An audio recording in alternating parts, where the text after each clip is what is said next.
matin tout le monde! Aujourd'hui, je vais vous montrer mon horaire du matin avec mes petites bêtes. Comme vous voyez, j'ai 2 chats, j'ai 2 cochons d'Inde et j'ai un lézard que je vous ai déjà montré. Alors, on va commencer avec eux. Pour commencer, on va faire leur cage parce qu'elle est complètement dégoûtante. Ils ont fait la nuit à faire le party. Fait que voilà. Pour commencer, je sors ça. C'est des petits coussins et je le mets sur le comptoir pour pas que mes chats les mangent. Et après, je nettoie mon comptoir, ne vous inquiétez pas. Donc, voici ma première, c'est Daisy. Daisy, le petit cochon d'Inde. Elle est si belle. Ils sont un peu peureuses, fait que je dois les prendre de manière... C'est quand même long de les prendre, là, parce qu'ils s'enfuient, ils se cachent. Et voici ma deuxième, Peach. Donc, vous pouvez entendre que je suis fan de Mario. Ça, c'est Peach. Elle a les yeux bleus. Puis, elle me fait tellement rire parce qu'elle a les yeux genre tout croches.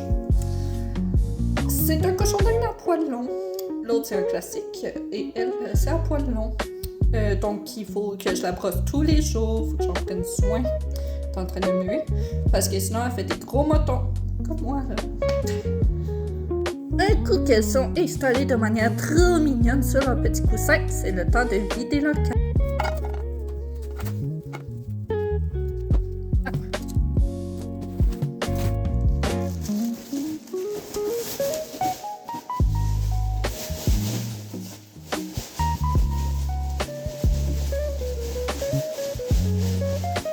Alors, je le pitche pas à terre, hein, bien évidemment, je le mets dans un sac poubelle.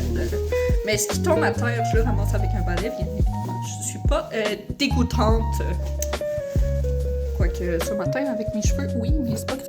Donc voilà, ça, on appelle ça du petit clean-up. On fait ça tous les jours. Normalement, je le fais le soir, mais hier soir, je l'ai oublié, donc je le fais ce matin.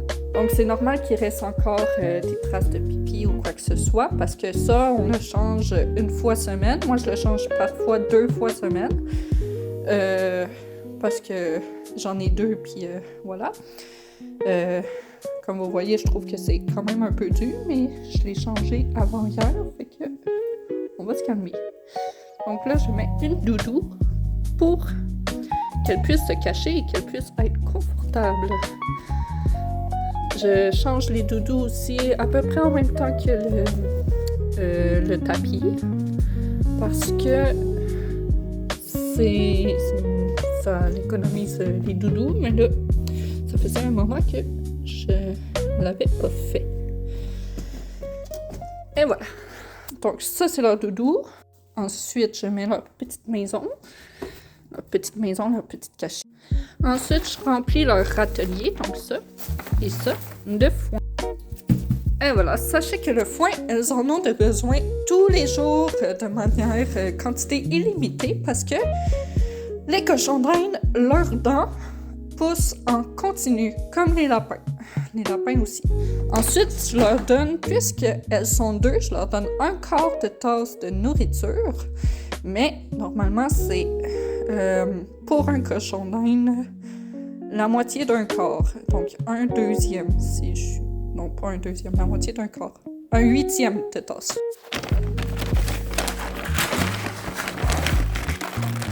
Bon, bien évidemment, j'en échappe partout.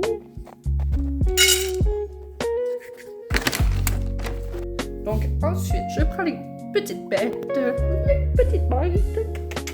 et je les mets dans leur cage, parce que leur cage est...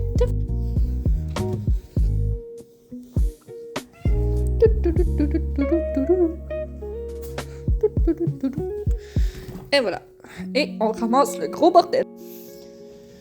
On ferme la cage et c'est terminé. Ça prend un équivalent de 10 minutes par jour. Un cochon d'Inde, il faut absolument que leur cage soit propre.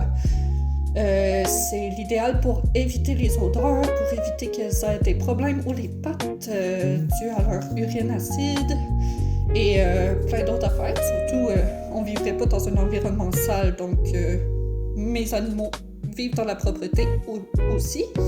Et c'est au tour des chats. Alors, Théophile attend sa nourriture. Ouais, la nourriture des chachas. Regardez pas vraiment, c'est pas important la marque, là. C'est pas... Alors, puisque Abigail est en surpoids et qu'elle suit un régime strict, nous prenons une demi-tasse par jour de nourriture. C'est peut-être pas beaucoup pour nous, mais sachez que c'est 2 fois un quart de tasse, en fait. Et j'y donne du premier coup parce qu'en après-midi, elle a son pâté. Et je le mets dans un stimulo parce un ralentisseur qu'on appelle aussi. Parce qu'elle mange trop vite et qu'elle va tout régurgiter par la suite. Et aussi, ça permet de perdre du poids. Et puis, il y a lui là, qui est affamé. Je prends une poignée parce qu'il est très mince, puis je le nourris quand il veut.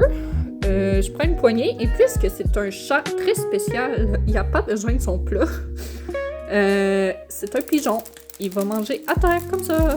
Oui! Et c'est pas parce que je veux pas, là. C'est qu'il mange comme ça. Sinon, il va pas manger. C'est vraiment un pigeon. Normalement, je fais les bols d'eau, mais je les ai faites tantôt. Donc, c'est ça. Leur eau est fraîche. Et on est rendu au lézard. Gaïa, c'est pas compliqué. Puisque c'est un lézard, on ouvre la lumière. Ça, c'est une lumière chauffante. Et ça, c'est la lumière UV. Je l'ouvre et par la suite, pour qu'elle soit bien hydratée, j'arrose partout. Là, je l'ai spotée, elle est juste là. Et je l'arrose, comme ça, elle sera bien hydratée. Je pense que je commence à manquer un peu d'eau dans ma bouteille, donc je vais la remplir. J'arrose les vitres parce qu'elle liche les vitres. J'y donne un bol. La nuit, elle boit dedans, mais sinon, le jour, elle reste pas mal dans le même spot. Donc, j'arrose 2-3 fois par jour pour qu'elle reste bien hydratée. Et j'enlève sa cuillère de nourriture parce que elle a déjà mangé la quantité qu'elle fait. Donc voilà, comme vous voyez, adopter des animaux, c'est bien le fun, c'est adorable et tout, mais ça prend beaucoup de responsabilités. Il faut s'en occuper tous les jours, tous les matins, tous les soirs, tout le temps. Leur donner de l'attention, leur donner ce qu'il faut, aller à la clinique quand il y a des problèmes. Donc, oui, adopter. D'ailleurs, si vous voulez adopter, je préfère que... à mon humble avis, qu'on adopte dans les refuges. Mais si vous voulez adopter, choisissez bien votre animal et renseignez-vous très bien sur leurs particularités et sur ce qu'elles ont besoin. Sur ce, je vais prendre mon café, je vais prendre ma douche et je vous souhaite une très belle journée.